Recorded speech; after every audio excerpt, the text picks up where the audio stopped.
Salve os irmãos, a paz do Senhor. Novamente, graças a Deus, Deus permitiu que não pudéssemos dar mais uma aula nesse domingo, segundo a vontade de Deus.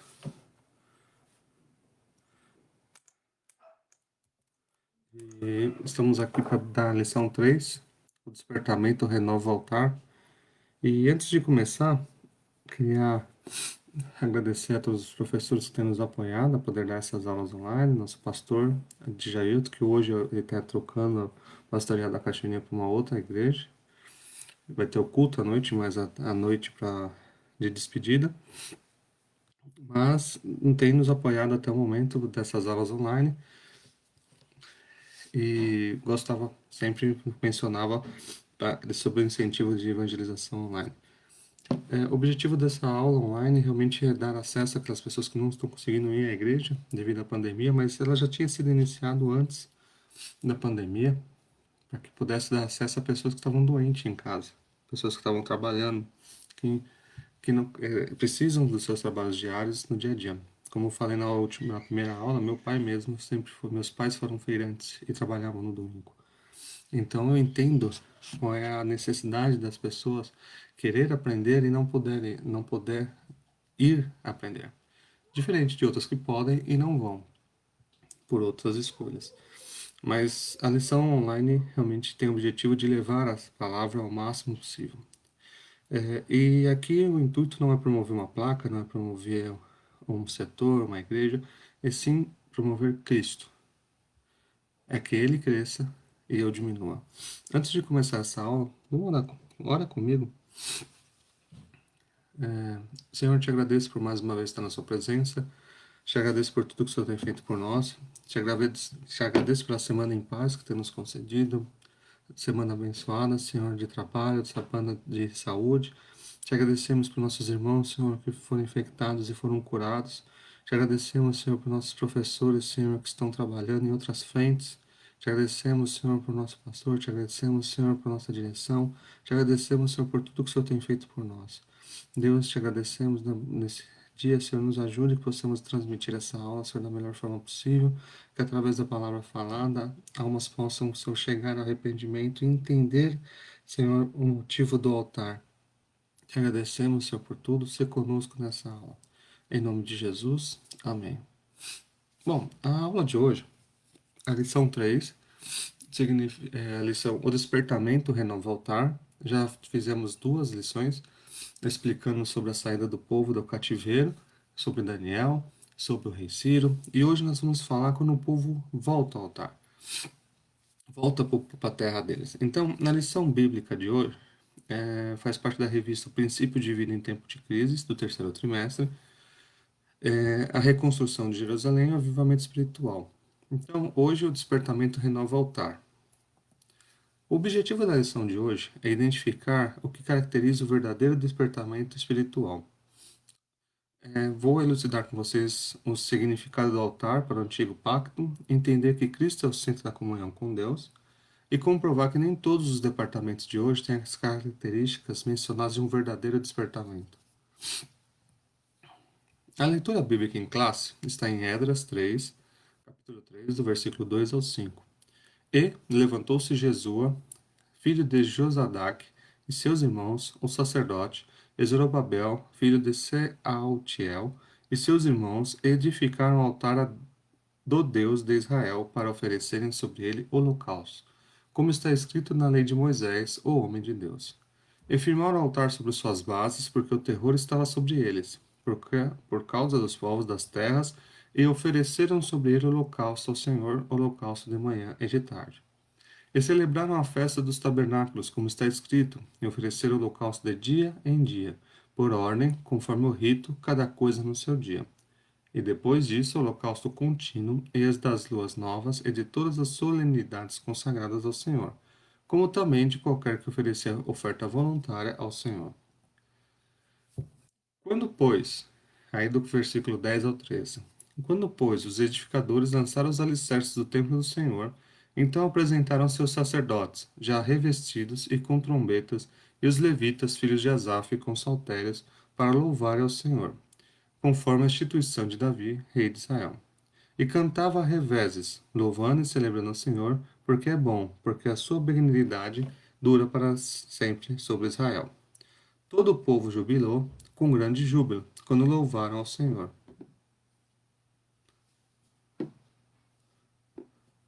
Pela fundação da casa do Senhor. Porém, muitos dos sacerdotes e levitas e chefe dos pais, já velhos, que já viram a primeira casa sob o seu fundamento, vendo perante seus olhos essa casa chorar em altas vozes, mas muitos levantaram as vozes com júbilo e com alegria.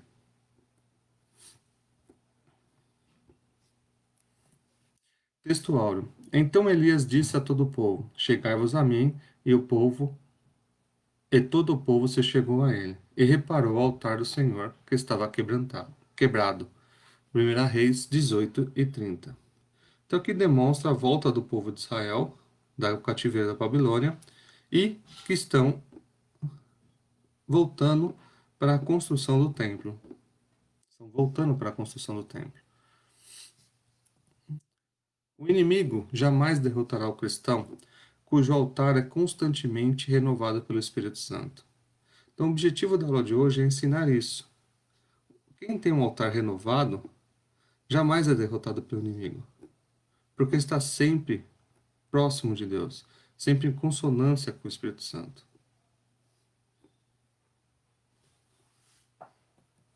O ponto central da lição de hoje é: Cristo é o centro da nossa comunhão com Deus.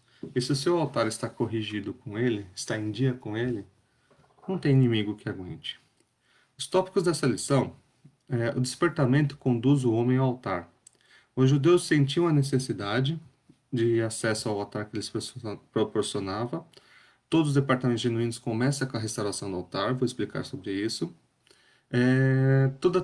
Cristo centro da nossa comunhão, onde mostraremos onde Cristo, toda a Trindade participou da comunhão, do sacrifício de Cristo na cruz. O Espírito Santo quer, pelo despertamento, mostrar aos homens a grande vitória de Cristo no Gólgota. O objetivo do Espírito Santo, o Consolador, é levar a Cristo. E, terceiro, cuidado com imitações.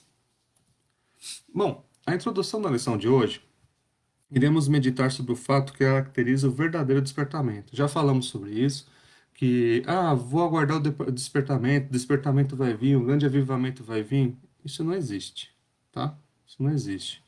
Foi falado nas últimas aulas que o verdadeiro despertamento é individual. O verdadeiro despertamento começa por você. Chegai-vos a mim e eu chegarei a vocês, diz a palavra. Então, você tem que ir atrás do seu despertamento, você tem que construir, arrumar o seu altar, você tem que ter a vida consagrada a Cristo em todos os seus aspectos de vida. Você tem que estar buscando a palavra de Deus, você tem que estar produzindo os frutos do Espírito. E se você receber dons espirituais de Deus, como falado na última palavra, você tem que usá-los para a obra de Deus, para o evangelismo, para diversas obras, mas principalmente para pregar a palavra de Deus. Então, o verdadeiro despertamento não é algo que você está aqui andando e do dia cai na cabeça e fala, estou avivado. Não, é uma construção constante, diária. Trabalho de formiguinha, vai ter com a formiga ou preguiçoso. Considere seus caminhos e ser sábio, Provérbios. É um trabalho de formiguinha. É todo dia você lendo, todo dia você orando, todo dia você se arrependendo dos seus pecados, consertando, pedindo perdão, corrigindo suas más atitudes e se aproximando cada dia mais perto de Deus. Com isso, a santidade dele reflete em você e você se torna santificado. Utilizando esse mapa aqui do Tom Elliott, do Cronologia do Antigo Testamento, foi traduzido pela Cristiano Araújo, nós estamos na parte que depois que o Jerusalém, depois que Judá foi levado a cativeiro, lá para 506 a.C., ficou 70 anos em cativeiro, lá para 536 eles voltaram, houve a volta para a terra de Israel, né? Então, nós vamos começar a pegar dessa parte aqui hoje, onde está contemporâneo os profetas Ageu, Malaquias, Zacarias, a construção do templo, o término do templo e mais ou menos começa a falar sobre o tempo fora da Bíblia. Neemias, Esdra, então todos esses profetas estavam aqui nesse período, que vai de 536 a 516, esse quadradinho aqui, ó. Dando um zoom maior, é essa parte aqui, tá? Então você tem o Ageu, que viveu lá 520 a.C., de 520 a 516 Zacarias, Malaquias de 445 a 430, o templo é terminado em 516, o retorno de Esdra, o retorno de Neemias e 400 anos até a volta, até o nascimento de Cristo. Bom, as escrituras mostram que três grupos de exilados que saíram da Babilônia após a queda da Babilônia pelo rei Ciro, que retornaram ao seu cativeiro para Judá. O primeiro grupo foi no ano de 536, mais ou menos antes de Cristo. O líder Zorobabel foi autorizado pelo rei Ciro a voltar, composto por aproximadamente 50 mil pessoas, está em Esdras 2:2. O segundo grupo, já falado pelos historiadores, por exemplo, Heródoto, é o Flávio José, agora eu fico em dúvida. Bom, um dos historiadores falou que o segundo grupo, ele mais ou menos em 457 a.C. O líder foi o próprio Esdra, composto por aproximadamente 1.800 homens, além das mulheres, filhas e servos. Quando fala 1.800 homens, você faz esse cálculo sempre vezes 3, né? No mínimo. Supondo que ele tenha uma esposa e um filho. O terceiro grupo voltou do cativeiro para a Babilônia no ano de 444 a.C. O líder foi Neemias. Este grupo retornou para a reconstrução dos muros. Então, o primeiro grupo foi, sentou a cidade, voltou para a cidade. O segundo grupo foi, só que os muros e o templo só foram construídos por Neemias, que reconstruiu. Está em Esdras 7 e Neemias 2, 5, 8. Os reis da Pérsia na época de Esdras. Ciro foi que conquistou Babilônia e estabeleceu uma política de retorno aos exilados a Jerusalém sob a liderança de Zorobabel. Ele foi de 559 a 530, mais ou menos antes de Cristo. Dário, ele reinou na sequência, apoiou a construção do Templo de Jerusalém, de 522 a 586. Assuero, ou Xerxes, ele de 486 a 465, ele foi o marido da rainha Esther, do livro de Esther, que está mencionado, permitiu que os judeus se protegessem contra as tentativas de Amã de eliminá-los. Aí na sequência veio Artaxerxes, de 465 a 424 a.C., e teve por Neemias o seu copeiro, que permitiu que Esdra e Neemias retornassem a Jerusalém, bem financiados, com cartas, com autorizações para a reconstrução da cidade. Então, os judeus eles sentiam a necessidade de, além de ter voltado para sua terra, de reconstruir o templo de Israel. O templo então o terror, só que mesmo eles construindo, eles estavam muito preocupados, porque a cidade tinha sido arrasada, a Babilônia tinha destruído tudo e estava sem proteção. No entanto que Esdra e Neemias, eles tentam reconstruir tudo isso. Então, Esdras, capítulo 3, versículo 3, fala que e o terror estava sobre eles por causa dos povos da terra. Significa o seguinte, a terra estava sem defesas. O propósito que trazia no coração o retornado cativeiro precisava ser muito firme, porque estavam rodeados de inimigos cruéis. Tinha muitos inimigos em volta. E hoje não é diferente, tá? Hoje não é muito diferente, não. A diferença é que hoje Israel é uma potência militar. Uma potência, um dos maiores países, nuclearmente falando, e potencialmente militar. Ele vive num lugar cercado de inimigos. Nós temos em volta de Israel o Líbano, a Síria, o Iraque, Jordânia, isso é hoje. O Iêmen, Omã, a Somália, o Sudão, o Egito, a Líbia, a Algéria, a Tunísia, o Marrocos e a Mauritânia. Todos esses impérios são países árabes, inimigos de Israel. Eles possuem 99,6% do mundo do Oriente Médio. Enquanto Israel, esse quadradinho vermelhinho aqui é bem pequenininho, produz 0,4 de terreno. Só 0,4 do Oriente Médio é de Israel. Então, mesmo hoje, Israel está construído no meio de um caldeirão. E todos os seus inimigos em volta, todos, querem destruir Israel. Por que será, né? Os árabes acusam Israel de estar ocupando a sua terra. Mas eles são donos de 99,6% e estão reclamando disso aqui, ó. Um pedacinho de terra. Se você comparar Israel com o estado de São Paulo, o estado de São Paulo acho que cabe uns três Israel. É pequeno demais. Dois ou três Israel, mais ou menos. Então, o ódio em volta dos seus inimigos, o judeu é cercado 24 horas pelo ódio. No entanto que ele teve que se potencializar. Aí teve outros fatos da história, em 1948, quando Israel volta a ser um Estado pelas Nações Unidas, o Brasil também assina, apoiando Israel, parceiro de Israel, e Israel começa a ser uma potência militar, e teve a Guerra dos Sete Dias, onde vários inimigos em volta invadiram Israel, e em 7 dias Israel ganhou e ainda tomou o território deles, que está até hoje. Como só o fato de você estudar a geopolítica daqui, não tem como você falar que Deus não protege Israel. Estude a Guerra dos Sete Dias, recomendo. As bênçãos dos judeus almejavam era através do altar, porque eles tinham sido ensinados através da lei de Moisés a criar um altar de sacrifício a Deus. E Deus falou em Êxodos 29, 43, este será o holocausto contínuo perante o Senhor, onde vos encontrei para falar contigo ali. Então o altar era muito importante para o povo de Israel. E eles sentiam a necessidade de, quando voltasse, reconstruir isso, para estar novamente conectado a Deus.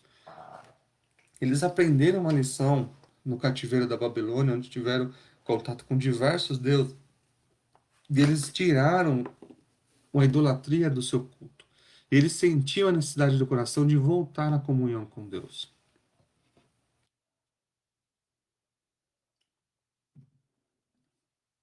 Todos os departamentos da sua vida, saúde, financeiro, emocional, econômico, todos eles recomeçam como são reconstruídos de uma única forma, com a restauração do altar. A vida de um homem só pode ser completa a partir do momento que o altar está construído. O que é o altar? No Antigo Testamento, era sempre esmontoado de pedra, onde em cima fazia-se o sacrifício de sangue. Então, no tempo do profeta Elias, no tempo que o povo se desviou por causa da rainha, fugiu o nome dela, e do rei Acabe, o profeta Elias foi perseguido pela essa rainha e teve que restaurar o altar de sacrifício e mostrar para os profetas de Baal que ele estava com Deus. No entanto que ele ora a Deus, em 1 Reis 18:30, e fogo cai do céu e um altar que estava encharcado de água, provando que era realmente Deus mandando fogo e não ele botando fogo. Então, quando você restaura o seu altar, Deus manda o fogo e corrige e consome o seu sacrifício. Então, a partir do momento que o povo viu isso, que estava dúbio em pensamento entre servir Baal ou servir a Deus, ao ver o fogo cair do céu no altar encharcado de água, o povo gritou e louvou a Deus. Só o Senhor é Deus, só o Senhor é Deus. O que isso nos ensina? Isso nos ensina que quando a pessoa tem seu altar restaurado, o propósito dela é só um: adorar a Deus, louvar a Deus. E quando você olha para a vida dessa pessoa, você adora a Deus, porque você vê Deus nela, você vê Deus agindo nela. Você se torna um altar, se tornando referência às demais pessoas que Deus está agindo na sua vida. Isso fica tão evidente como um fogo caindo do céu, que quando a pessoa faz, só Deus pode fazer isso. Só Deus, estando com essa pessoa, pode fazer isso. Isso está acima da capacidade dela. Somente Deus pode fazer isso. Então, quando se altera, se corrige o altar que estava quebrado, o fogo de Deus cai. O outro exemplo que nós temos foi quando o rei Ezequias assumiu o trono. E o rei anterior dele também fazia idolatrias, deixou o templo totalmente sujo, com vários ídolos, com várias tranqueiras de idolatria. E quando Ezequias tomou o trono, a primeira coisa que ele fez, ele mandou purificar o templo. Tirou para fora toda imundícia, purificou o altar de holocausto. Os sacerdotes sacrificavam sobre o altar santificado com um novo cântico, na casa de Deus. Segunda Crônicas 29:18. Segunda Crônicas 29, 18. Então foram ter com o rei Ezequias e disseram: Já purificamos toda a casa do Senhor, como também o altar do holocausto com todos os seus utensílios e a mesa de proposição com todos os seus utensílios. Também todos os objetos que o rei Acaz, o rei anterior, no seu reinado lançou fora na sua transgressão, já preparamos e santificamos, e eis que estão diante do altar do Senhor. Então o rei Ezequias se levantou de madrugada, se reuniu os líderes das cidades e subiu à casa do Senhor. Então, antes de começar uma adoração, antes de estar dedicado a adorar a Deus, primeiro você tem que limpar a casa. Primeiro você tem que tirar tudo da sua casa que é impuro. E quando eu falo casa, eu não estou falando a casa em si, que também sai, mas primeiramente o seu templo. No Novo Testamento, o altar é o seu corpo. O seu corpo é o altar, seu templo do Espírito Santo. Você é o templo do Espírito Santo. E quem é o sacrifício? É Jesus Cristo. Eu vou falar sobre isso. Então, para que você seja, as pessoas olhem para você como olharam para ele e falam, só o Senhor é Deus. Primeiro você tem que consertar o altar. O que é consertar? Se arrepender daquilo que errou. Paulo fala em 1 Coríntios 11, falando o seguinte: examine-se o homem a si mesmo. Hoje mesmo nós temos Santa Ceia. Então, antes de tomar o pão, antes de tomar o cálice, examine-se o homem. O que quer dizer examinar-se o homem? É ver as suas próprias falhas. É entender que você é falho. E uma vez que você entende que você é falho, a palavra começa a te transformar, você pede perdão. E você pedindo perdão, você começa a consertar o seu altar. Depois, como Ezequias fez, você começa a retirar desse altar tudo aquilo que é impuro. E você sabe o que é impuro, porque o Espírito Santo está te mostrando o que é impuro. Não precisa o pastor falar isso é certo, isso é errado. Só o fato de você estar lendo a palavra de Deus, a própria palavra já mostra para você o que é certo e o que é errado. O Espírito Santo, através da palavra, através das pregações, ele vai. Você não precisa determinar, não são regras de clube. Você não segue regras de clube. Regra não salva ninguém.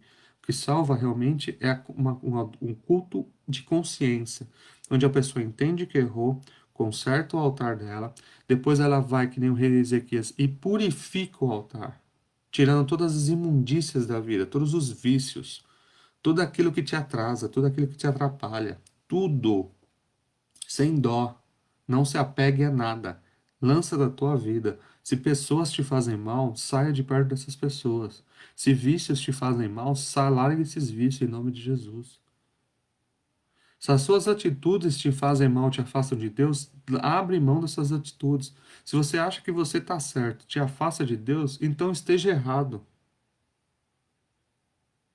O verdadeiro cristão, ele se submete a Deus e ele deixa a palavra confrontá-lo, porque ele quer ser puro, ele quer ser limpo. Como uma pessoa cheia de lepra chega para Jesus, eu quero ser limpo. E Jesus purifica e tira a lepra que significa o pecado. Então, da mesma forma que Elias consertou o templo, o altar, o rei Ezequias mandou purificar o templo, tirou para fora todas as imundícias. E depois disso que ele tirou, ele acordou no outro dia bem cedo e começou a fazer adoração a Deus. Da mesma forma, quando os judeus voltaram do cativeiro, eles construíram um altar como a lei manda. Nós falamos isso na Esdras 3:3. E sacrificaram holocausto ao Senhor. A alegria foi grande entre os judeus, e o culto a Deus havia recomeçado.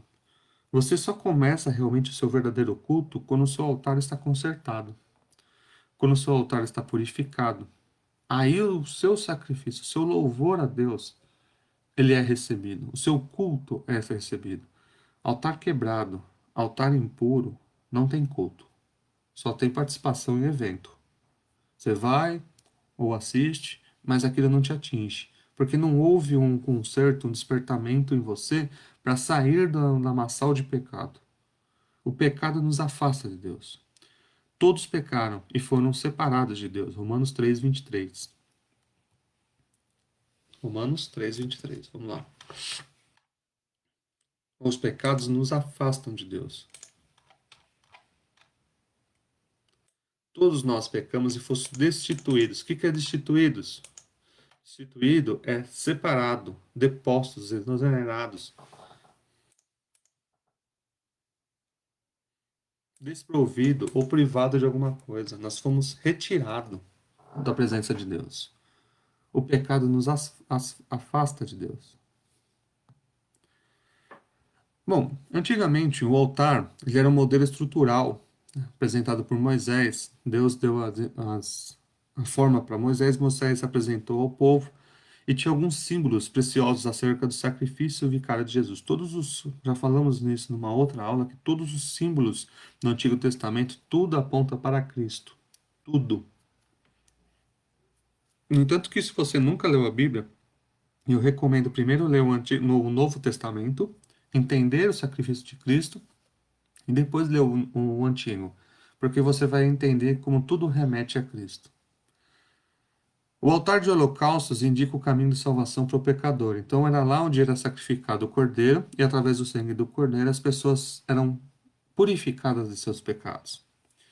Os chifres do altar indicavam um símbolo de poder, autoridade e proteção. Mas hoje, Jesus fez a oferta, ele foi o nosso cordeiro, para expiar toda a culpa do pecado. Então, o sacrifício de Cristo na cruz tirou o pecado do mundo. João 1,29 fala que ele é o cordeiro de Deus que tira o pecado do mundo. Você só consegue ser purificado do pecado não é pelas suas forças, é por Jesus Cristo. Jesus fala que se pela sua boca confessares a Deus, verdadeiramente sereis livre. Então, se você aceitar a Jesus, como que você aceita Jesus? Você vai no seu quarto, sozinho, num canto, e ora da seguinte forma: eu quero aceitar a Cristo. Eu quero aceitar Jesus como meu Salvador. Habita em mim, Espírito Santo. A partir do momento que você aceita Cristo, de coração genuíno, o selo do Espírito Santo é colocado em você. E como diz em Tito, águas vivas vão jorrar de dentro de você para fora e vai começar a te purificar. O Espírito Santo vai começar a te direcionar o que é certo e o que é errado. E você vai ter que seguir aquelas orientações dele, porque se você não seguir e continuar vivendo em pecado, o Espírito Santo, que não é mal educado, simplesmente vai deixar você. Agora, se você insistir na correção da sua vida, como Jesus fala, vá e não peques mais, para que não te aconteça coisa pior. Jesus falou isso para o cego, o paralítico que desceu do telhado. Ele falou assim: levanta, vai para sua cama e anda. Não peques mais para que não te aconteça algo pior. Então Jesus fala o seguinte: você está perdoado, os seus pecados foram perdoados a partir do momento que são confessados a Ele. Mas não peques mais. Aquilo não precisa mais acontecer, aquilo não pode voltar mais a acontecer. Então, o síntese da lição de hoje é que todos os despertamentos genuínos começam com a restauração do altar. Não existe despertamento sem um conserto do altar. Não tem como você entender o despertamento de Cristo por mágica. Primeiro você tem que consertar o seu altar. Primeiro você tem que pegar o seu altar que está quebrado, que foi abandonado, que você parou de orar, que você parou de ler, que você não acredita mais, que você é cético, e começa a reconstruir isso em você, pedrinha por pedrinha, e começa a voltar-se a Deus. Tiago fala: chegai-vos a mim, e eu vos chegarei a vós. O passo primeiro é seu. Você tem que reconhecer os seus erros. Você tem que pedir perdão pelos seus erros genuinamente. Você tem que não cometê-los novamente. Aí, a partir do momento que você começa a fazer isso, você começa a ser purificado. E você começa a ser despertado e começa a chegar mais próximo de Deus. Quanto mais perto de Deus, mais a santidade dele reflete em você. Quanto mais longe de Deus, menos santidade você tem e você está mais perto do mundo. É uma lógica muito simples. O evangelho é muito simples. As pessoas dificultam muito. É simplesmente uma questão de posição. Se você estiver perto de Deus, você está santificado. Porque Ele vai te forçar a santificação no sentido bom. Ele vai te mostrar o caminho. Se você estiver longe de Deus, só acessa a Deus quando você está com medo ou em perigo, como se fosse um drive-thru, ou quando precisa de alguma bênção específica, porque alguém ficou doente, ou porque você quer um carro, uma casa, alguma coisa, só quer bens materiais, então um amor interesseiro, isso não é altar. Isso só é barganha. É como se for a mesma coisa que você levar um trevo de 4 folhas, achando que aquilo vai ter a sorte para você. Deus não é um amuleto. Deus é o seu Salvador. Jesus Cristo morreu por ti, morreu por mim, morreu por todos nós. Ele não é um amuleto. Então, com o primeiro passo para a restauração, restaure o seu altar. Segundo, limpe as imundícies da sua casa. Você sabe o que é imundície. Você sabe o que é pecado. A sua consciência já te acusa sobre isso. Então, limpe isso da sua casa. E, através de um altar restaurado, você começa a ter acesso a Deus. Toda a Trindade atuou ativamente na morte expiatória de Jesus. A sua salvação, ela foi conquistada. Na leitura diária, nós lemos que na leitura dessa revista, que teve leitura para segunda a sexta-feira, todas as pessoas que foram bem-sucedidas na Bíblia, todas construíram um altar. Noé construiu um altar após o dilúvio. Abraão construiu um altar. Até ia sacrificar seu filho, mas aí veio o cordeiro. Josué construiu um altar após passar o Rio Jordão. Gideão construiu um altar após conquistar lá a guerra. Davi construiu um altar. Queria construir um templo, mas construiu um altar. No Nabote, se eu não me engano. Então, todas as pessoas bem-sucedidas construíram um altar. O sacrifício de Jesus no Gólgota é o grande acontecimento e é o maior altar que já existiu de sacrifício. O Cristo se fez sacrifício por nós. Em vez de a gente ficar matando animais desnecessariamente, imagina hoje, tem 4 bilhões de pessoas, imagina matar, não teria animais suficiente para todo mundo hoje, pela multidão de pecados. Então Jesus no Gólgota é o grande acontecimento para o qual aponta profeticamente. Isaías falou sobre isso, ele seria o nosso cordeiro. E foi o nosso cordeiro. Então, Paulo fala em 1 Coríntios 15:3, porque primeiramente eu vos entreguei o que também recebi, que Cristo morreu por nossos pecados. Segundo as Escrituras, Cristo morreu por você, Cristo morreu por mim, Cristo morreu por nós. Cada pecado que você faz foi crucificado com Cristo, até os futuros. Porque nada me propus saber entre vós senão Jesus Cristo e este crucificado. Nada é mais interessante para se falar numa igreja do que Cristo. Cristocêntrico. 1 Coríntios 2:2. Colossenses fala que ele é antes de todas as coisas, e todas as coisas subsistem por ele. É ele a cabeça do corpo da igreja, e o princípio e o primogênito dentre os mortos, para que tudo tenha preeminência. Então Jesus Cristo, ele é o centro da nossa vida. E assim para vós, os que crerem, é preciosa, mas para os rebeldes, a pedra que os edificadores reprovaram. Essa foi a principal de esquina.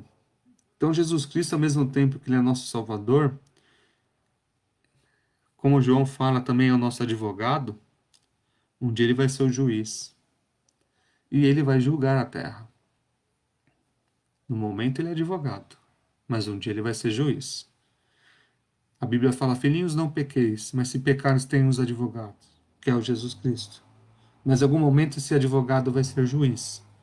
E aí vai julgar a terra sobre tudo que foi feito. Vinde a mim ao meu reino, apartai-vos de mim, malditos. Está em Lucas isso, como juiz. Então, qual é a sua posição referente a isso?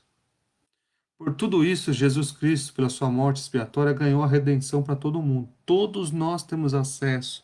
E não tem pedágio. Né? O brasileiro tem aquela piadinha, Jesus Cristo é o caminho, mas existe a igreja, é o pedágio. Não, as igrejas não são pedágio. As igrejas genuínas, não.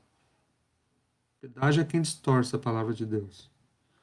Todo mundo tem acesso ao Pai. Você aí no seu lugar, aí onde você está me ouvindo. Se você ajoelhar agora e aceitar Cristo genuinamente de coração, o que é genuinamente? De verdade. Não é brincadeirinha. Fala, não, eu quero aceitar Cristo. Eu quero mudar a minha vida. Eu quero que o Espírito Santo habite em mim. Ele vai morar em você. E ele vai te ensinar e vai direcionar você a uma igreja que ele está presente. Da mesma forma que ele fala para você que nessa ele não está presente. Ele te ensina qual ele está e qual ele não está. Porque existe muitas pessoas que pregam o nome de Deus. Em nome de Deus, muita gente vai para o inferno. O inferno vai estar lotado. Em nome de Deus, pessoas foram mortas. Mas o verdadeiro Cristo, ele mostra o seu caminho para todas as pessoas. Só que algumas pessoas são tão fariseus que são cegos que matam o próprio Cristo em nome de Cristo. É estranho, né? Mas foi o que os fariseus fizeram. Em nome de Deus, mataram o próprio Deus. Mas tudo fazia parte de um plano, porque Cristo se entregou. Efésios 1:7. Efésios 1:7. Em quem temos a redenção pelo seu sangue, a remissão das ofensas segundo a riqueza da sua graça. Através de Cristo, nós temos o perdão. O que é remissão? Toda vez que você ler a Bíblia e não entender uma palavra, vai procurar a palavra. Perdoar. Ato de redimir. Pelo sangue de Cristo, nós temos perdão das nossas ofensas a Deus, segundo a riqueza da sua graça. 2:13-16. 2. Mas agora em Cristo, vós, eu, você, que antes estávamos longe, já pelo sangue de Cristo chegamos perto. A partir do momento que você aceita Cristo, o sangue de Cristo te purifica e você começa a chegar perto de Deus. Porque Ele é a nossa paz. Não existe outra paz. As drogas que você consome não te dá paz. Eu digo drogas porque bebida também é droga. Cigarro também é droga. Prostituição também é droga. Qualquer vício é droga. E um gozo momentâneo de uma hora, no máximo, não te traz paz quando você está sozinho, quando os amigos não estão perto, quando o dinheiro acaba, né? Que nem um jovem rico. Quando o dinheiro acaba, quando você está sozinho no seu chuveiro lá, ou no seu banheiro, ou no seu quarto, onde só está você e você. Cristo não. Ele é a nossa paz. Aonde eu estiver, Ele está comigo. Se eu estou bem, Ele está comigo. Se eu estou triste, Ele está comigo. Se eu estou feliz, Ele está comigo. Se eu estou em luto, Ele está comigo. Se eu viver, Ele está comigo. Se eu morrer, eu estou com Ele. Ele é a nossa paz. Vivo para Cristo. O qual de ambos os povos fez um e derrubar a parede da separação que estava no meio. Não há separação em Cristo. Não há racismo, não há xenofobia, não há separação de nenhum tipo, não há nenhum tipo de preconceito em Cristo. Todos têm acesso ao Pai. E todos precisam ser libertos do pecado. Em Cristo nós não condenamos o pecador, nós condenamos o pecado. Defendemos que o pecado precisa ser extirpado da pessoa. O pecado deve sair da pessoa. O pecador, independente de quem seja, do pior ser da face da terra, se ele se arrepender como o ladrão da cruz, ele será salvo. Genuinamente. O que é genuinamente? Verdadeiramente. Jesus sempre falava, em verdade vos falo. A sua carne desfez a inimizade, isto é, a lei dos mandamentos. Então a carne de Cristo foi o nosso sacrifício, que consistia em ordenanças para criar em si mesmo dos dois um novo homem, fazendo a paz. Em Cristo, você é uma nova pessoa. E essa pessoa é renovada todos os dias. Todos os dias morremos para Cristo. Porque pela cruz ela reconcilia nós com Deus em um corpo, matando com ele a inimizade. O que é matando com ele? Tirando a inimizade entre nós e Deus, através de Cristo. E vindo ele, evangelizou a paz. Jesus trouxe paz para a gente. E nós que estávamos longe e os que estavam perto. Tanto quem estavam perto de Deus como quem estava longe, ele anunciou o evangelho. Romanos 3:23. Desculpa. Todos nós pecamos, como eu falei anteriormente. Todos nós pecamos e fomos separados da glória de Deus, sendo justificado gratuitamente pela sua graça. Cristo nos perdoou. pela redenção que há em Cristo, somente em Cristo. Não é em santo, não é em guia, não é em nenhum outro Deus, é somente em Cristo que nós somos perdoados. O resto são imitações baratas. O qual de Deus propôs para a propiciação da fé no seu sangue, para demonstrar sua justiça pela remissão dos pecados, dantes cometidos sobre a paciência de Deus. Deus viu os nossos pecados e com a sua paciência os tolerou. Por que paciência? Porque nos ofendemos a Ele. E Ele poderia ter nos fulminado. Nós ofendemos a sua santidade. E na sua misericórdia Ele teve compaixão de nós. O que impedia Deus de destruir Adão e Eva e começar tudo de novo? Ele já criou o mundo. O que é dois seres? O que é eu e você dentro do universo? O que impede Deus de matar a gente e começar uma outra raça humana, pura novamente? Mas não, Ele teve compaixão e mandou seu filho para morrer por nós e dar o perdão, uma segunda chance.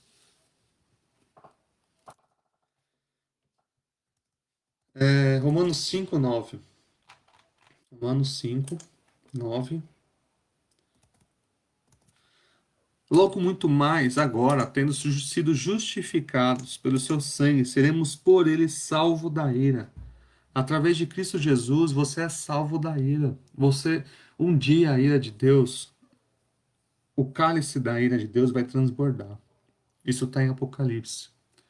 E a ira dele vai vir sobre a humanidade. Em Cristo Jesus nós somos guardados dessa ira, nós somos protegidos e somos salvos. E Deus vai castigar aqueles que ofenderam a santidade dele, que cometeram seus pecados, e principalmente aqueles que tiveram oportunidade e não acreditaram, não creram, não aceitaram a redenção. Como Jesus fala para os fariseus, se levantará a rainha de Sabá e acusará essa geração. O que ele está dizendo? Vocês viram o Jesus, a rainha de Sabá? Não. Mas ela aceitou mesmo sem saber. E ela, no dia do juízo, vai se levantar e vai acusar vocês que vocês tiveram oportunidade e não aceitaram.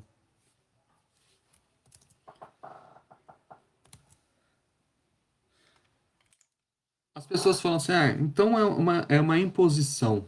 Eu não tenho um direito de escolha. Se eu não aceitar, eu vou para o inferno, e se eu aceitar, eu sou salvo. Então eu não tenho liberdade, eu não tenho livre-arbítrio. Quando você dirige um carro, e eu vou fazer essa analogia para você entender. Quando você dirige um carro, você é ensinado para tirar a carta que aquele carro precisa ser usado, precisa ter as manutenções em dias, precisa ter combustível, precisa usar cinto de segurança e você precisa dirigir dentro de uma velocidade específica. Nos é ensinado isso. Mas você tem o seu livre-arbítrio e controle do teu pé no pedal e da mão no volante para fazer o que quiser com o carro. Só que tudo tem consequências. Eu posso andar a 100 por hora na Inajar de Souza, que é a avenida aqui perto? Posso, mas lá o limite é 50. Mas eu posso andar a 100? Posso. Eu mesmo já fiz isso quando era moleque. Já fiz. Todo moleque faz burrada, eu já fiz. Fui da Ponte da Freguesia ao Perialto em 10 minutos. Só que assim, qual a chance de eu bater o carro? Altíssima. O que Deus nos dá? Nos ensina a palavra, nos ensina o modo certo de agir. Nos direciona, nos fala, é dessa forma que você tem que viver. Mas te dá um livre-arbítrio para você dirigir o carro da sua vida. Você dirige quando você quiser. Mas se você bater o carro, a culpa é de Deus? Porque você estava acima do limite? Ou o carro morreu porque estava sem gasolina? Ou o carro se perdeu a direção, quebrou alguma coisa porque você não fez a manutenção dele? A culpa é de Deus? A mesma coisa é a salvação. Cristo morreu por nós, nos deu salvação, nos ensina como viver. Está escrito na sua palavra, o manual da tua vida, é a palavra de Deus, onde o que você deve fazer o certo e o errado, está tudo escrito lá, tudo. Se você estudar, você vai achar tudo. Ainda estou para achar um assunto que não está lá. É impressionante e me surpreendo a cada dia. Porque leio e recomendo você a ler. Mas se por deliberadamente eu decidir não seguir Cristo e fazer o que der na minha telha, desejo da minha carne, do meu ego,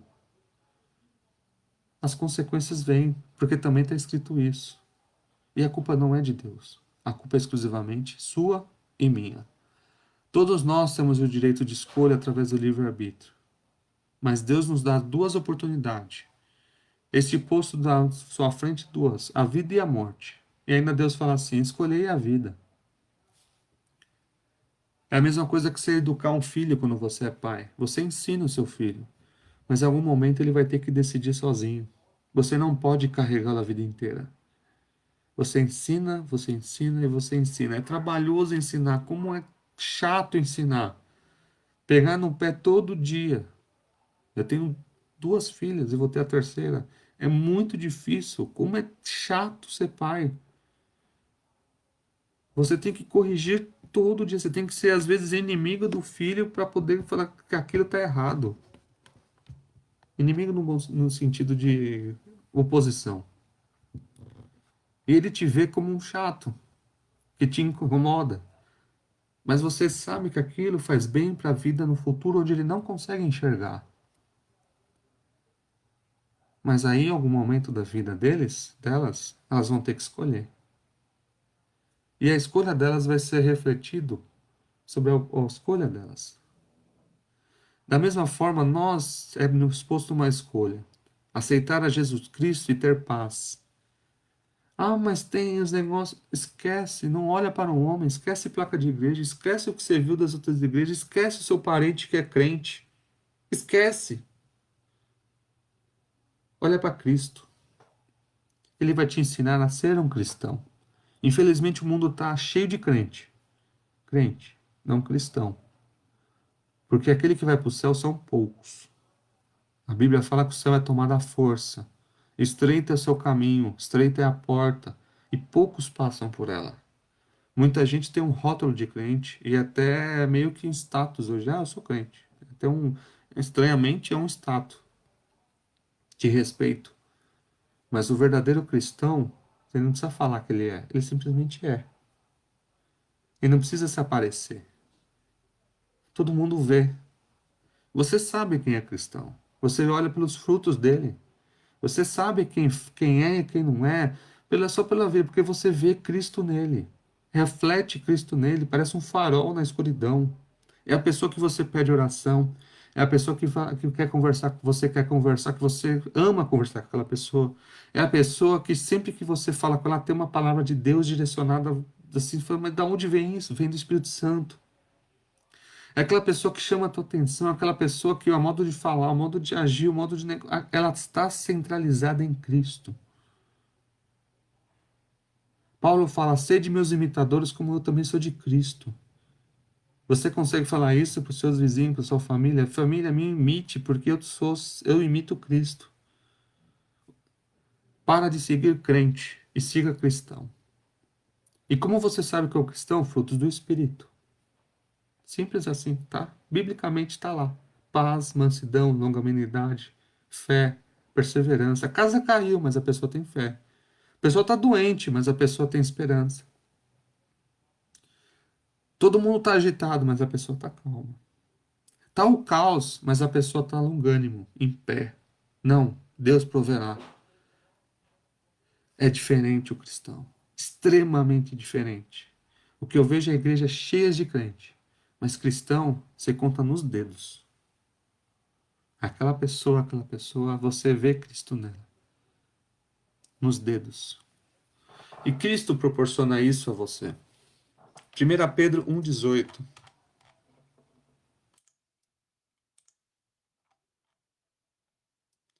Sabendo que não foi por coisas corruptíveis.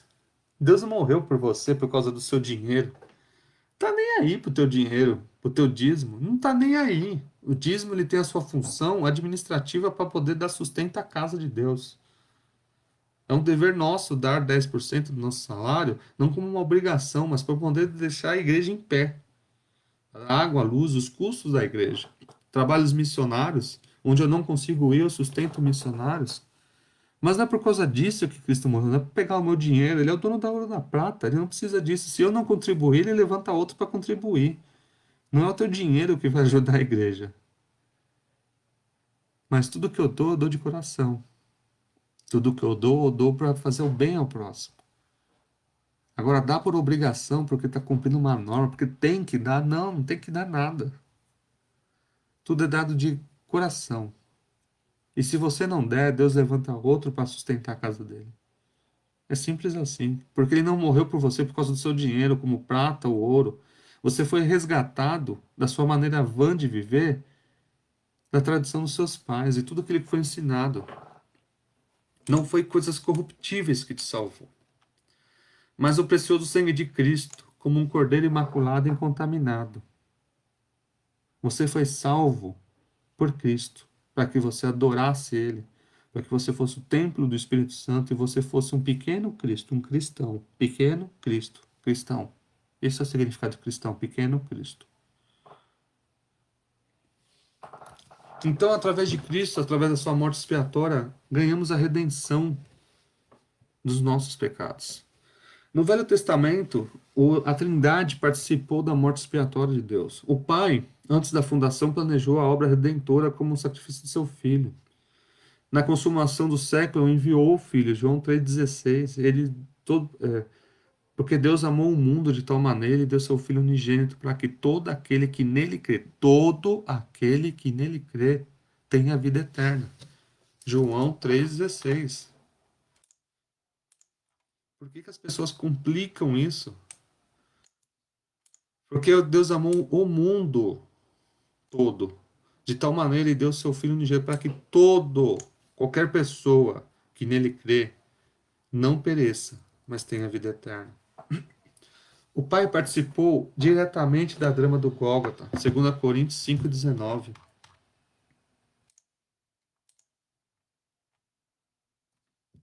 Isto é, Deus estava com Cristo, reconciliando consigo o mundo, não lhes imputando seus pecados, e pôs em nós a palavra de reconciliação.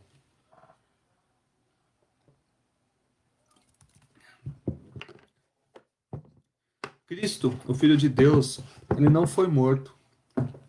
Ah, mas como assim não foi morto? Não, ele se entregou. Jesus, ele não morreu na cruz, ele se entregou para a cruz. Entregou-se a si mesmo em oferta e sacrifício. Efésios 5:2.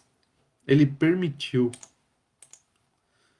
E andai em amor, como também Cristo vos amou, e se entregou a si mesmo por nós, em oferta e sacrifício a Deus, em cheiro suave. Ele foi o nosso cordeiro. Ele se entregou para ser o cordeiro.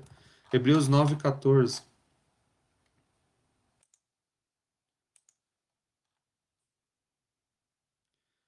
Quanto mais o sangue de Cristo, pelo que o Espírito Eterno se ofereceu a si mesmo, imaculado a Deus, purificará a vossa consciência das obras mortas para servirdes ao Deus vivo? É uma pergunta que Paulo fala.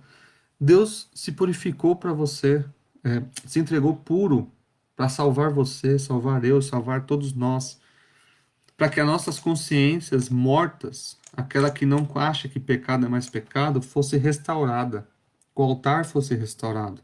Para quê? Para servir a Deus. Ele levou nossos pecados sobre o madeiro. 1 Pedro 2:24.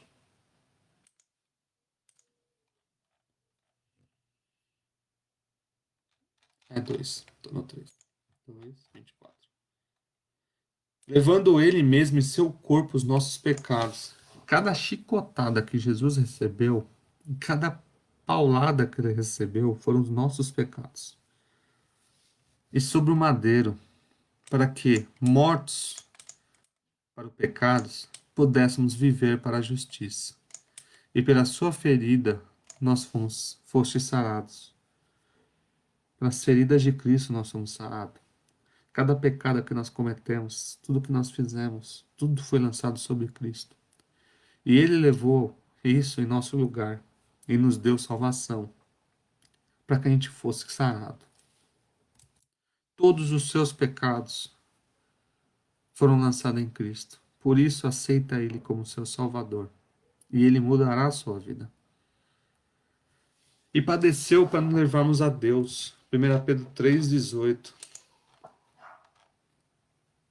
Porque também Cristo padeceu uma vez pelos nossos pecados. O sacrifício dele foi único. O justo pelos injustos, para levar-nos a Deus. Mortificado, na verdade, na carne, mas vivificado no espírito. O sacrifício de Cristo na cruz foi para nos salvar. O Espírito Santo atuou na crucificação de Cristo, ajudou o Filho a vencer todos os obstáculos que se levantaram contra ele até chegar à cruz. Vários obstáculos. Vários.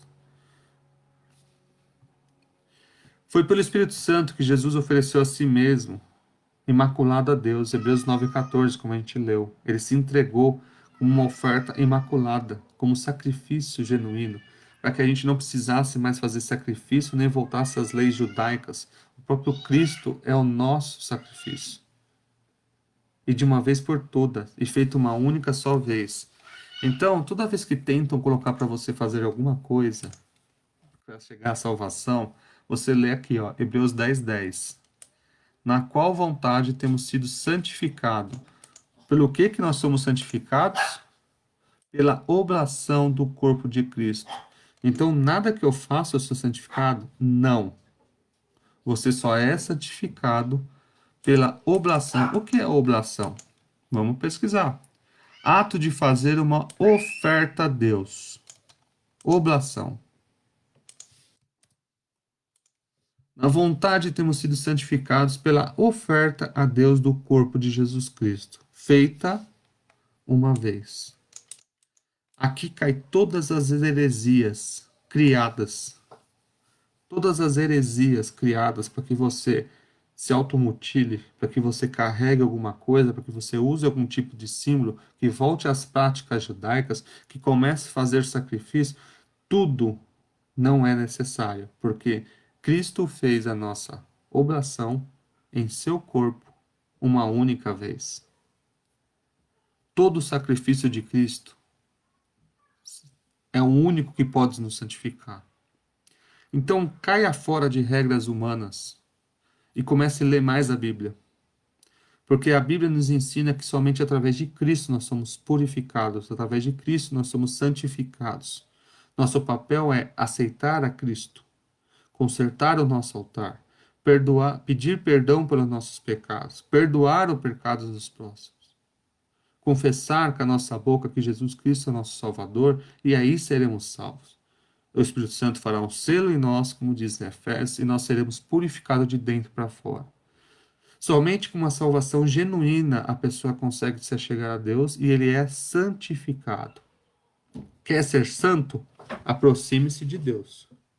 Quer deixar de ser santo? Afaste-se de Deus. Chegai-vos a mim e eu vos chegarei a vós. Tô tentando lembrar onde está esse versículo.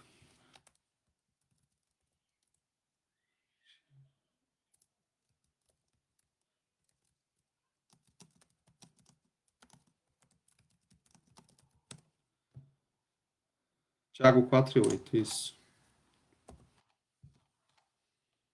Tiago, versículo 4 e 8. Chegai-vos a Deus. Quem é que faz a primeira ação? Nós. E ele chegará a vós.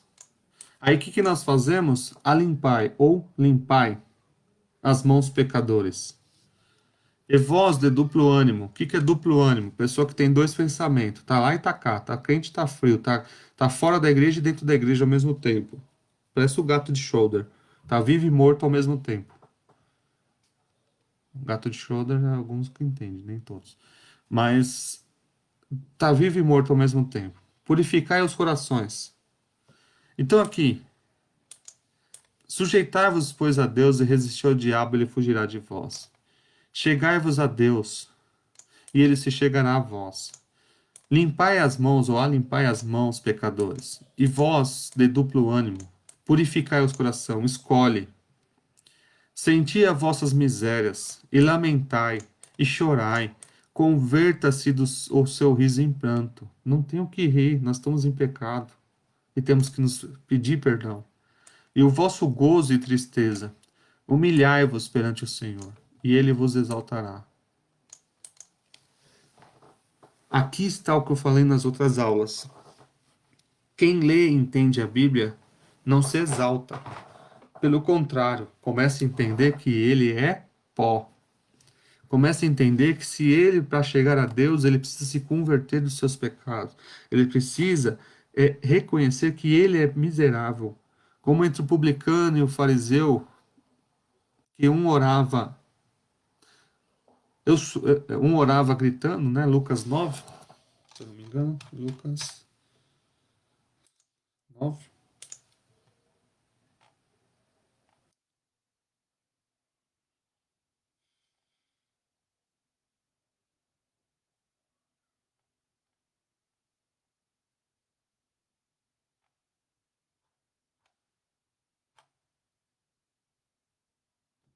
Não, não é.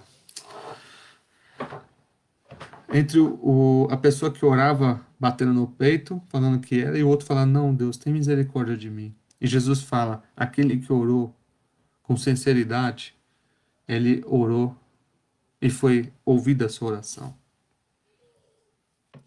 O Espírito Santo quer, pelo despertamento, mostrar ao homem a grande vitória de Jesus no Gólgota.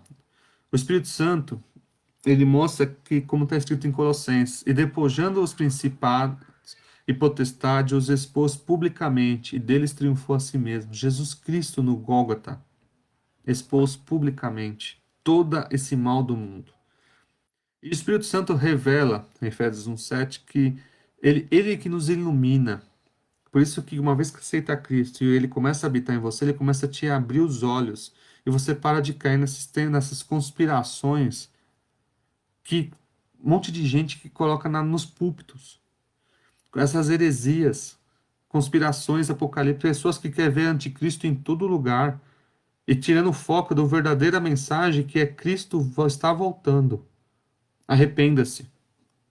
Falei isso nas últimas aulas. Tem gente que quer ver o anticristo em tudo, em qualquer tecnologia.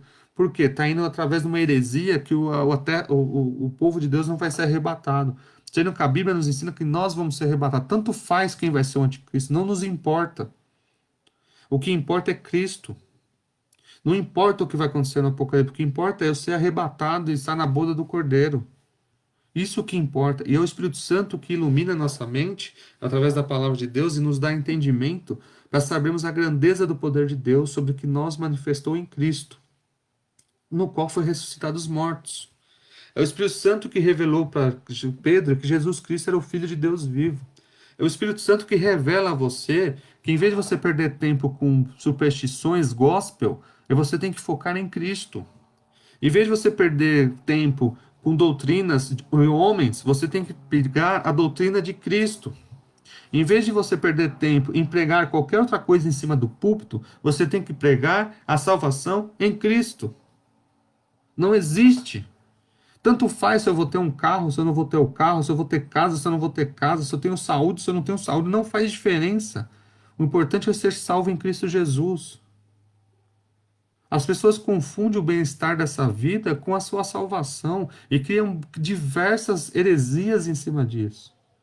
O Espírito Santo revela que o verdadeiro foco do cristão é a cruz, é Cristo, que através dela nossos pecados foram lançados nela e somos perdoados.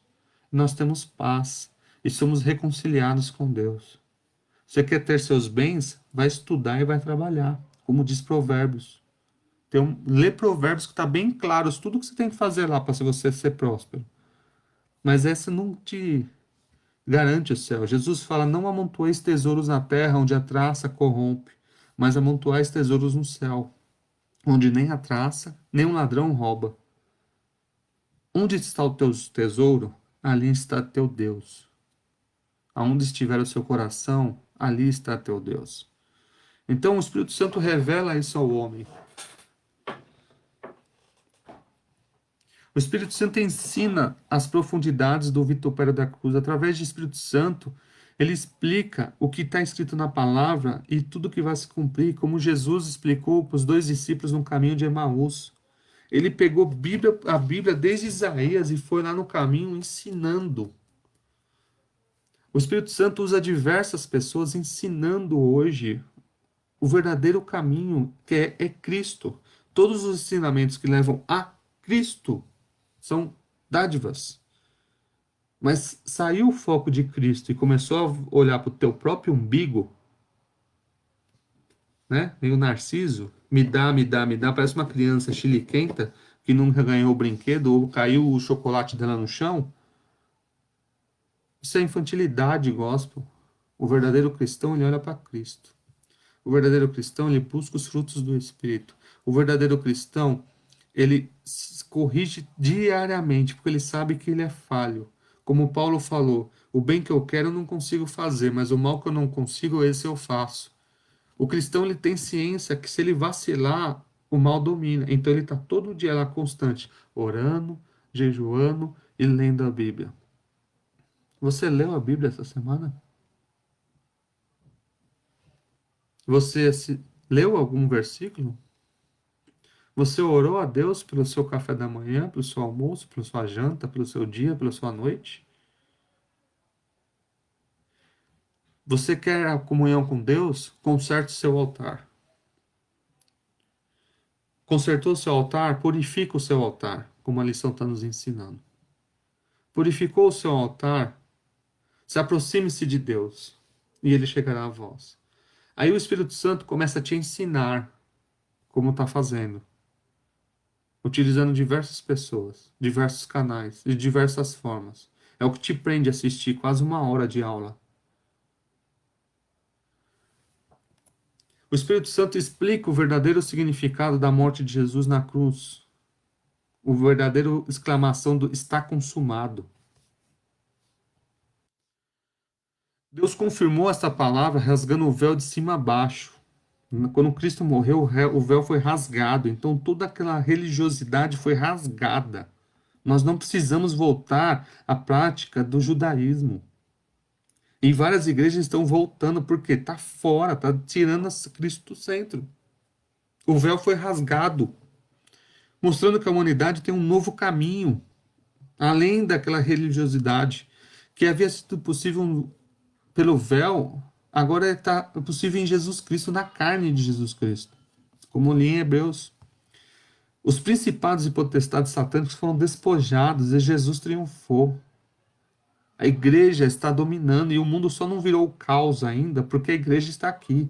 Porque tem crente orando, tem cristãos orando para que Deus mantenha o governo, para que Deus derrube certas leis, para que Deus derrube pessoas que estão perseguindo a igreja. E tem muita igreja sendo perseguida, já falei sobre isso. E falo de novo. Você quer ver quantas igrejas estão sendo perseguidas? Entra no site aqui, ó, portasabertas.org.br. Cristãos perseguidos. Aqui, ó. Enquanto muita gente brinca de ser crente, existem pessoas sendo perseguidas. Ó, 45 cristãos foram presos na Eritreia, dia 17. Dia 17 foi 2 dias atrás.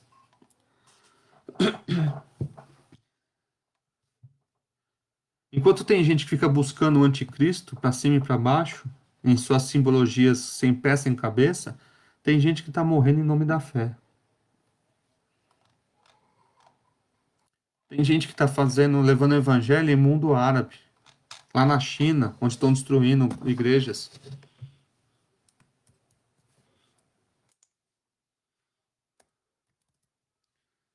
É em Cristo que nós temos vitória. Somente em Cristo nós temos vitória. 1 Coríntios 15, 57. 1 Coríntios 15, 57. Mas a graça de Deus que nos dá vitória por nosso Senhor Jesus Cristo. Portanto, meus irmãos, sede firmes e constantes, sempre abundante na obra do Senhor, sabendo que o vosso trabalho não é vão no Senhor.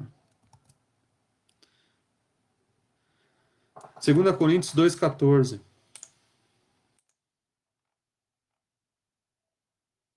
É a graça a Deus que sempre nos faz triunfar em Cristo e por meio de nós manifesta em todo lugar a fragrância do seu conhecimento. Cristo nos ensina. O Espírito Santo nos explica através de Cristo. Romanos 8:37.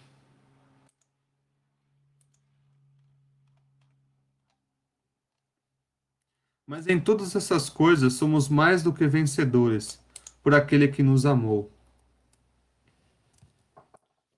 Então, pela fé em Jesus Cristo, podemos vencer o mundo. E a justiça de Cristo agora é oferecida gratuitamente àqueles que crerem em Jesus. 1 João 5:4. 1 João 5. Portanto, todo aquele que é nascido de Deus vence o mundo. E é esta vitória que vence o mundo, a nossa fé. Você quer sair da sua situação de pecado? Você acha que não tem mais jeito na sua vida? Você acha que não tem mais solução? Aceita Jesus Cristo. Ele te mostrará um outro caminho. Ele vai te tirar do lamaçal do pecado, não importa de qual seja, de qual lugar. O sangue dele te liberta e te purifica. 2 Coríntios 5:21.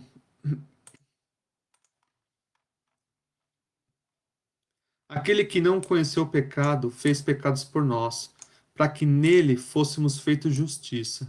Através de Cristo, ele te purifica e te faz justiça. Isaías 53:11. Estou terminando já.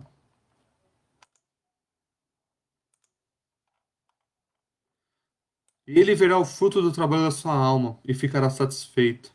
E com o seu conhecimento, o meu servo, o justo, justificará a muitos, porque as iniquidades dele levará sobre si. Jesus nos justificará, porque justificou, porque nos levou o nosso pecado sobre si. Gálatas 2:16. Gálatas 2:16. Sabendo que o homem não é justificado pelas obras da lei. Nada do que você fizer, nenhum tipo de heresia ensinada, te justifica, mas pela fé em Jesus Cristo. Nós temos também crido em Jesus Cristo, a sermos justificados por Cristo, e não pelas obras da lei. Nada, a lei caiu. Não é o que você faz, não é o que você veste, não é a igreja que você segue, não é a carteirinha de membro que você tem, não é o ministério que você está, não é. Tem muitos ministérios muito bons, tem muitos homens de Deus bons, mas eles não salvam. Gosto muito do pastor José Wellington, mas ele não me salva. Gosto muito do pastor Jeremias, pastor setorial, mas ele não me salva. Não é o nome dele que me salva. Gosto muito do meu pastor de Jailton que está nos assistindo, mas ele não me salva. Quem salva é Jesus Cristo. Porque todos eles são homens e sujeitos à falha, como eu também sou. Eu não salvo ninguém. Não é pelas obras da lei que somos salvos por Jesus Cristo. E por ele somos justificados. E por ele somos aceitos.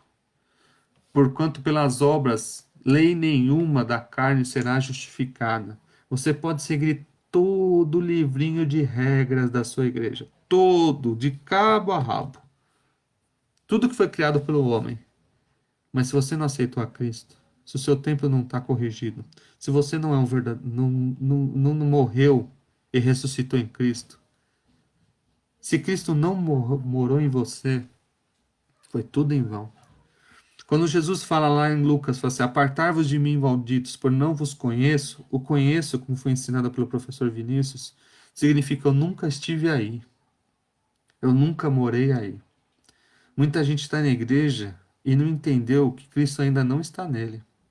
As suas atitudes demonstram isso. Os seus frutos, conhecerei a árvore pelos frutos. A Bíblia ensina isso. Você sabe que é uma macieira pela maçã. Você sabe que é uma bananeira pela banana. É muito simples isso. E conhecerei as árvores pelo fruto. Muita gente não entende ainda isso. E é muito claro. Só. Sabe aquele negócio que nem. Eu vou dar um exemplo assim. É igual o marido traído. Todo mundo sabe, menos o cara que está sendo traído. Então, a pessoa que está fora de Cristo é mais ou menos isso. Todo mundo sabe que ele está fora, menos ele. Toda a torcida do Corinthians sabe que ele está desviado, menos ele, porque está cego pelo pecado. Os fariseus eram cegos pela religiosidade, seguiam lá todas as leis, todas as 690, se eu não me engano, determinações, mas estavam tão cegos que não conseguiram ver Deus na sua frente. Felipe andava com Jesus e não conseguiu ver. Fala, mostra-nos o Pai. E Jesus fala, Felipe, eu estou com você há tanto tempo e você pede, mostra-nos o Pai. Você não entendeu ainda? Estou na tua frente. Então, homem não é justificado pelas obras da lei, por dogmas humanas. O homem é justificado por Jesus Cristo. Aceita Jesus Cristo e será salvo tu e a tua casa. Aceita Jesus Cristo e você receberá o selo do Espírito Santo, e como diz em Tito, águas serão transbordadas de dentro para fora. Tito, capítulo 2, se eu não me engano.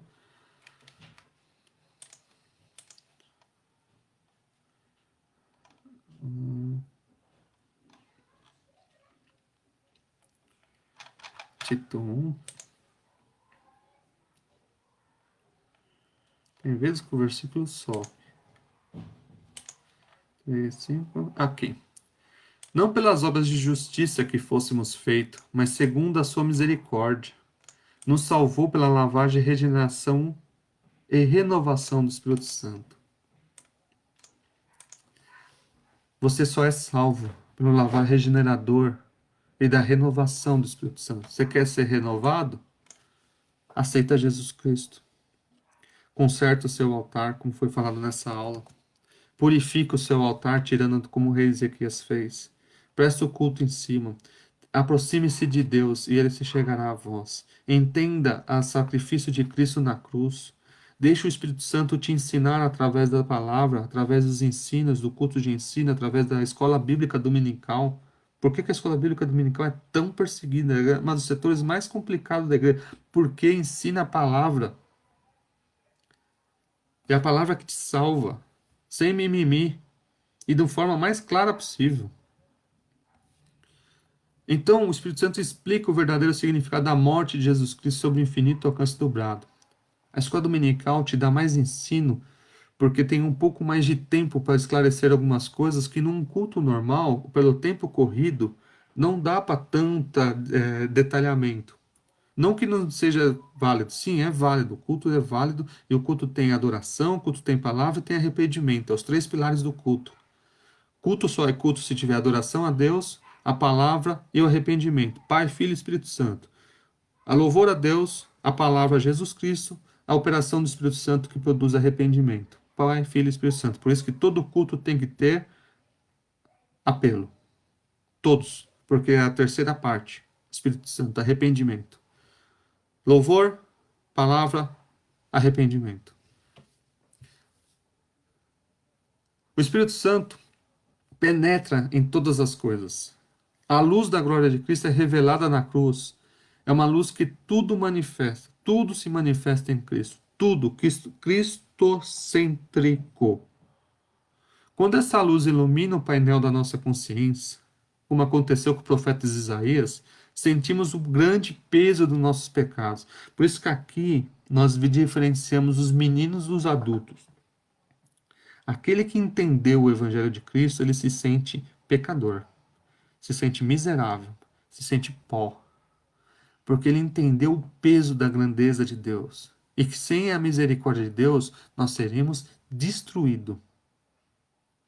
E pelo Espírito Santo fomos despertados e levantados ao arrependimento. Mas Isaías, o que aconteceu com ele? Isaías 6.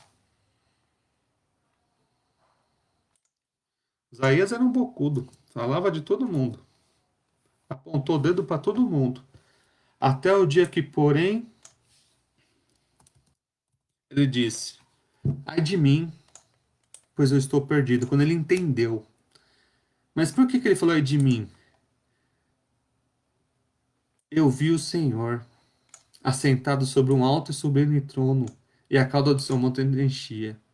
Uma coisa é ele falar, outra coisa é ele ver. E quando ele viu, ele falou assim: tô lascado. Eu vou colocar no português bem atual. Tô lascado. Olha o tamanho de Deus.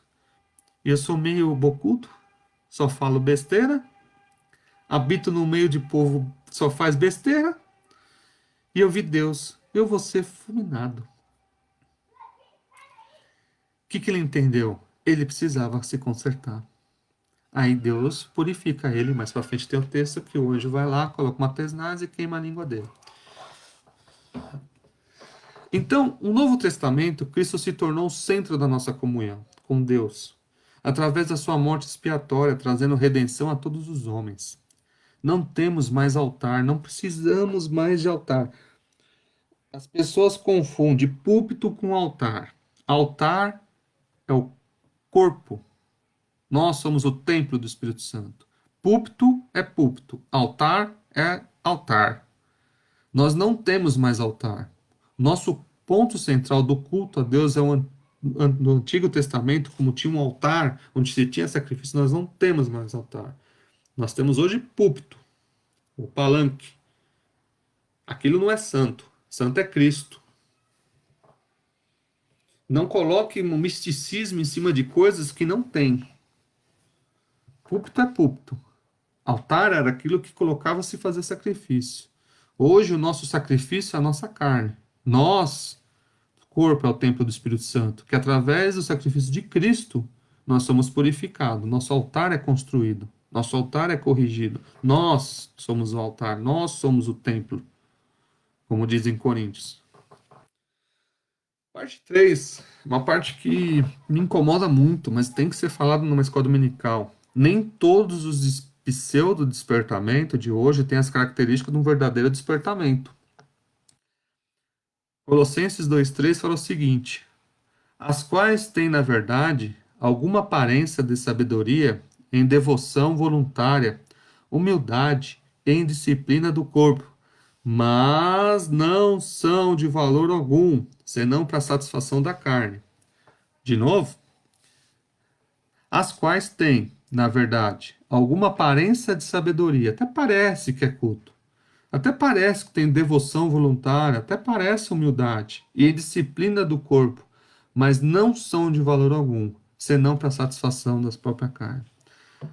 Alguns movimentos que têm acontecido, alguns movimentos que têm acontecido são bizarros e não tem sentido nenhum. Me acha um apóstolo que caiu no Novo Testamento ao chão por ter recebido o batismo do Espírito Santo. Me fala um. Todo mundo que caiu no chão na Bíblia estava endemoniado. Tem N versículos sobre isso. Jesus mesmo acho que teve 3 relatos sobre isso. Que se lançava ao chão, se lançava ao fogo, se lançava... O Espírito Santo é um espírito de ordem, decência. Nos nossos dias aparecem movimentos que são imitações baratas do verdadeiro despertamento e empregam técnicas psicológicas. Cair no espírito, aonde está isso na Bíblia? Cair no espírito, aonde?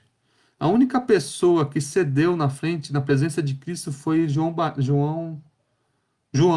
no Apocalipse. Quando ele viu Cristo, ele começou a ceder, mas o Espírito pegou ele e levantou ele. Jesus levantou ele. Não deixou ele no chão. Ao ver Cristo, o poder de Cristo, o tamanho de Cristo, ele cedeu. O corpo humano cedeu, mas Jesus pegou ele e levantou ele. Cair no Espírito não é base bíblica. Não existe isso. Sai fora desse movimento. Eu já vi isso. É bizarro. Unção do riso, meu Deus do céu, aonde tem isso na Bíblia? Me fala, de Gênesis e Apocalipse. Aonde tem um profeta rindo no Espírito? A unção do cavalinho, apesar de até parecer legal, né? Acho que essa irmã deve estar com uma dor nas costas, né? Porque o cara é grandinho ali. É bizarro. Unção do cavalinho.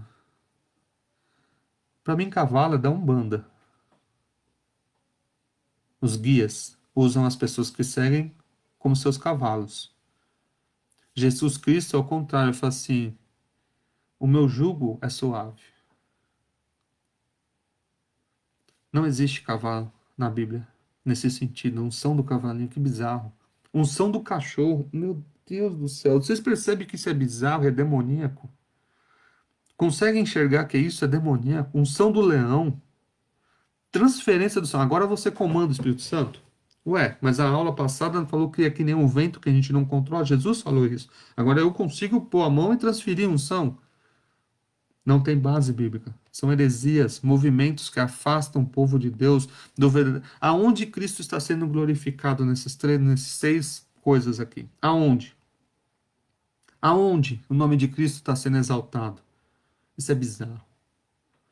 Infelizmente, igrejas importantes que até gostavam dos seus hinos estão caindo nessas bizarrices por falta de estudo da palavra de Deus. Isso é bíblico, isso está na nossa lição, tá? É o terceiro tópico. Não estou inventando nada, não. Muitos avivalistas ou especialistas sabem como técnicas para dominar o auditório e podem fazer o público rir, chorar, pular, bater palma, etc. Eu já vi na minha igreja uma pessoa ir lá pregar. Foi um culto que todo mundo começou a se manifestar e eu achei aquilo muito estranho. Aí no final ele falou assim: então, irmãos, eu tenho um curso aqui de oratória. Quem quiser comprar, tem um CD aqui, o curso técnicas de pregação e oratória. Eu falei, existem técnicas que manipulam as pessoas. Diversas, diversas, diversas. Tem alguns cultos que virou culto de autoajuda. Parece aquelas palestras do Lair Ribeiro. Deus do céu, uma vez um banco me mandou assistir uma daquilo, eu quase tive um treco. Mas foi obrigado. Mas fazia cursos de autoajuda, curso de técnicas de venda, sabe aquelas curso de parece daquelas empresas para vender apartamento que você vai lá, vamos vender tudo, é a mesma coisa. E sabe como você vê que é a mesma coisa? Porque você vê a pessoa do lado de fora da igreja, depois que o culto passa, quebrando o pau com uma outra coisa, a vida dela não mudou nada. Então essas práticas são neopentecostais, mas conhecidas como reteté, são emoções de modo exagerado. Já vi pessoa quebrando banco e depois ela desviou. Já vi pessoa fazendo aviãozinho e também não desviou. Não condiz com a Bíblia. Você quer ver o que condiz com a Bíblia? É que não dá, eu não tenho tempo, eu precisava de uma aula só para isso. 1 Coríntios, capítulo 12, fala sobre os dons do Espírito. Capítulo 13 fala que mesmo que você tivesse todos eles, se você não tiver amor, não significa nada. E capítulo 14 fala da ordem e decência e interpretação. Você quer entender o que é dons espirituais? Leia o capítulo 12, o capítulo 13 e o capítulo 14 de 1 Coríntios. Mas leia mesmo, com vontade, versículo com versículo. E você vai nunca mais cair nessas bizarrices. É que eu não tenho tempo para falar deles aqui, porque são capítulos grandes. E shows, ultimamente eu tenho visto isso. Imitações, pessoas que fazem shows. O problema não é o show em si. O problema é as pessoas que estão ali louvando os cantores através de aplausos, gritos, assobios, e tentam trazer isso para dentro das igrejas, onde o foco claramente não é Cristo, e sim a promoção da pessoa que está cantando. Onde até requebrar está valendo. Se você procurar na internet, tem a versão Creu Gospel, né? É bizarro falar isso, mas tem. Funk Gospel. Funk, nossa, meu Deus do céu, mas tem. Pessoas que perderam total o sentido do adoração a Deus. Você quer adorar a Deus? Eu sou regente do coral, junto com o nosso irmão Samuel. Samuel primeiro, eu sou o segundo. E uma das coisas que a gente sempre preza lá, nós dois, porque fomos ensinados desde pequeno, tanto ele pelo pai dele como eu pelo meu, a hinos sacros, onde cristocêntrico. E mesmo dentro dos hinos sacros, a gente tem que selecionar, porque tem coisa lá que ainda tem coisa estranha. Mas por quê? O hino tem que estar direcionado a Deus, louvor somente a Deus, não ao homem, não à pessoa. Louvor a Deus. E no meio desse multidão de hinos, hino de vai abrir o mar, hino de vai abrir o mar, como me incomoda. Se Deus não quiser, ele não abre. Você vai passar nado. O verdadeiro hino coloca Deus em adoração e você em submissão. Se essa ordem inverte e você começa a ser eu determino, palhaçada. Você não determina nem se você está vivo daqui 2 segundos. Fala aí, eu determino que eu estou vivo daqui 1 minuto. Determina aí. Você tem essa autoridade para determinar se você está vivo daqui 1 minuto? Não, não tem. Porque você não controla nada, como eu não controlo nada. Tudo está no controle de Deus. Então, antes de ouvir hinos de determina essas coisas, volta para o sacro, volta para a harpa, volta para o cantor cristão, antemas, volta para hinos clássicos que buscavam adoração. Existem hinos novos que também buscam, mas são poucos. Selecione-os bem. Falei isso na última aula. Os dons espirituais fazem parte da bênção que Jesus quer dar por meio do despertamento à igreja, mas elas têm propósito definidos. Palavras de sabedoria, palavras da ciência, discernimento de espíritos, fé, dons de cura, operação de milagres, profecias, variedade de línguas, interpretação de línguas. E além disso, eu quero que você ache aqui aonde está a unção do cachorrinho. Aqui, ó, tem 4 listas de dons na Bíblia: profecia, ministério, ensino, exortação, contribuição, pessoas que ajudam a igreja de forma financeira, sustento. É um dom também. Deus levanta pessoas para ajudar. Como o rei Ciro, o rei Artaxerxes, ele financiou Esdras, ele financiou Neemias, Assuero. Então, Deus levanta pessoas para financiar a obra. Presidir, misericórdia. E não precisa ficar pedindo, não. Deus levanta. Tá? Tem gente que parece um negócio. Você liga lá, em vez de falar de Jesus, ele fala do dízimo. 10 minutos de palavra, 9 é do dízimo, 1 é de Jesus. Não, Jesus é o centro. A obra vai se sustentar, se a obra for pura e genuína, o Senhor dá sustento. Sabedoria, conhecimento, fé, cura, milagres, profecia, discernimento, línguas, interpretação de línguas. Apóstolo, profetas, mestres, milagres, curas, socorros, governos, línguas. Apóstolos, profetas, evangelistas, pastores e mestres. Tem 4 listas de dons. Cadê a unção do cachorrinho? Cadê a unção do riso? Cadê? Não tem na Bíblia. Cuidado com as imitações. Todo movimento que não tem o Espírito Santo, não está na direção de Cristo, não prospera. Ixi, vemos tanto. Tinha uma época que estavam tão fascinados com a nova era que os símbolos, eu não aguentava mais aquelas palestras. Até hoje eu tiro o sarro do meu pai que ele tem os certificados da nova era. Serviu para nada. Não tem sentido. Saiu do foco de Cristo. Você viu movimentos de pessoas que receberam dente de ouro. Serviu para nada. E outros bizarros que aconteceu, que eu tenho acompanhado na minha vida cristã. Mas graças a Deus eu fui fundamentado, eu, minha família, graças a meus avós, graças às pessoas que aceitaram a Cristo e leem a palavra e põem em prática. Eu vi eles pondo em prática. Pude ser ensinado da mesma forma que passo a vocês, através da palavra de Deus, o fundamento bíblico, para que não caia nessas imitações.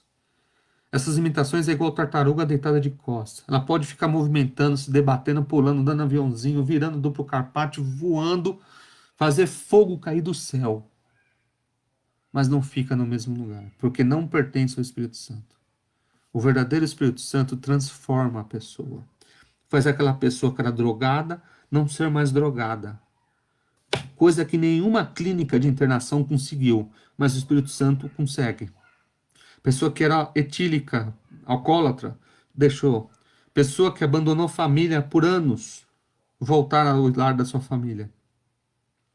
Pedir perdão e voltar e restaurar o lar. Somente o Espírito Santo transforma. E não precisa dessas bizarrices. Como eu falei na última aula, o que é dom de línguas? Existem 2 tipos: conhecidas e desconhecida. A conhecida é quando você é usado para falar com outro idioma, como aconteceu no Pentecoste. Os apóstolos foram dados o dom de línguas que falavam no idioma de outras pessoas, nativa de outras pessoas. No entanto, que as pessoas falam, nossa, mas ele está falando na minha língua mãe. É como se eu estivesse lá e falasse, nossa, mas ele está falando em português. Idiomático. A segundo tipo é desconhecida, onde é entre a pessoa e Deus. É uma oração no espírito. E ninguém entende exceto Deus. 1 Coríntios 14, versículo 2. Tá lá, só ler. Serve principalmente para edificação pessoal de quem ora. Com exceção quando Deus levanta alguém para interpretar, ou a própria pessoa interpreta. O Quem fala em língua estranha normalmente não entende o que fala, se não tiver alguém para interpretar. Por isso, Paulo nos ensina que é bom pedir a Deus o dom da interpretação, está lá em capítulo 14, para que a sua mente seja edificada, não somente o espírito. É bom falar em língua? Sim, é. Mas a sua mente também precisa entender o que você está falando. Você tem que crescer em corpo, alma e espírito. Orar em espírito é bom, mas orar também com entendimento é melhor. 1 Coríntios, capítulo 12, o 13 recomendo e o 14. Então, o estudo sistemático da Bíblia é necessário para identificar movimentos que não têm as características do verdadeiro despertamento espiritual. O Espírito Santo opera no arrependimento, aplicando a obra de Cristo na vida do homem, convencendo o homem do pecado, da justiça de Cristo e do juízo que vai vir. O arrependimento também resulta na pregação da palavra. Aquele que aceita Cristo, entende a palavra, ele prega a palavra, aonde ele estiver. Como meu pai sempre falou, pregue o evangelho a todo tempo. Se possível, use palavras. Quando Deus manifesta seus homens, esses sentem-se humilhados, quebrantados e prontos a se arrepender. Quando você entende a palavra, você faz que nem Jó 42, 5 e 6. Vamos lá, é o último que eu vou ler. Jó, cadê Jó? Jó 42, 5 e 6. Com o ouvir dos meus ouvidos ouvi, mas agora te veem os meus olhos. Olha só, Jó entendeu, ele conhecia Deus. Agora ele vê Deus. Por isso me abomino e me arrependo do pó e das cinzas. Ao você entender a palavra, você percebe que seu lugar é o inferno. Mas pela misericórdia de Deus, nós somos salvos através de Cristo Jesus. Aquele que entende a palavra de Deus, ele sabe que ele é pó e se auto-abomina. Como dizem aqui, me abomina. Eu sou pecador e me arrependo do pó e nas minhas cinzas de tudo que eu fiz e que eu continuo fazendo e peço perdão e tento consertar. Como Paulo diz, o bem que eu quero fazer eu não consigo, mas o mal que eu não quero, isso eu faço. Então é uma batalha diária entre corpo, alma e espírito. Por isso, quanto mais chegar a Cristo, ele chegará a vós. Chegai-vos a mim e eu vos chegarei a vós. Encerrando a lição de hoje, agradeço os irmãos que participaram conosco, desculpa pelo tempo. A próxima lição será a construção do templo enfrentou oposição. Você acha que vai ser fácil restaurar o seu templo? Não, não é fácil, mas tem que ser restaurado. Olhem comigo. Senhor nosso Deus, eu te agradeço por essa palavra, te agradeço por tudo que o Senhor tem feito por nós, por cada dia ter nos ensinado, nos instruído, Senhor, buscar a sua palavra. A todos que estão ouvindo essa palavra e ainda aqueles que irão assistir, Senhor, que essa palavra seja penetrante como uma faca, Senhor, que vá lá na divisão da corpo, alma e espírito, nas células, e faça, Senhor, a transformação. Senhor, que através da palavra de Cristo, Senhor, pessoas possam abandonar movimentos estranhos, possam limpar o seu altar, possam restaurar o seu altar e possam se voltar a Ti, Senhor, para um verdadeiro culto de louvor. Esteja conosco hoje, Pai, também no culto à noite, onde será despedido do nosso pastor de Jailton, onde estaremos lá, Senhor, não podemos dar um abraço, mas estaremos lá adorando a Ti, Senhor, e recebendo nosso novo pastor. Te agradecemos, Senhor, por tudo, ser conosco, nos dê uma boa semana, Pai. Te agradecemos em nome de Jesus. Amém. Meus queridos, tenham uma ótima semana de Jesus Cristo. Fiquem na paz de Cristo. Amém.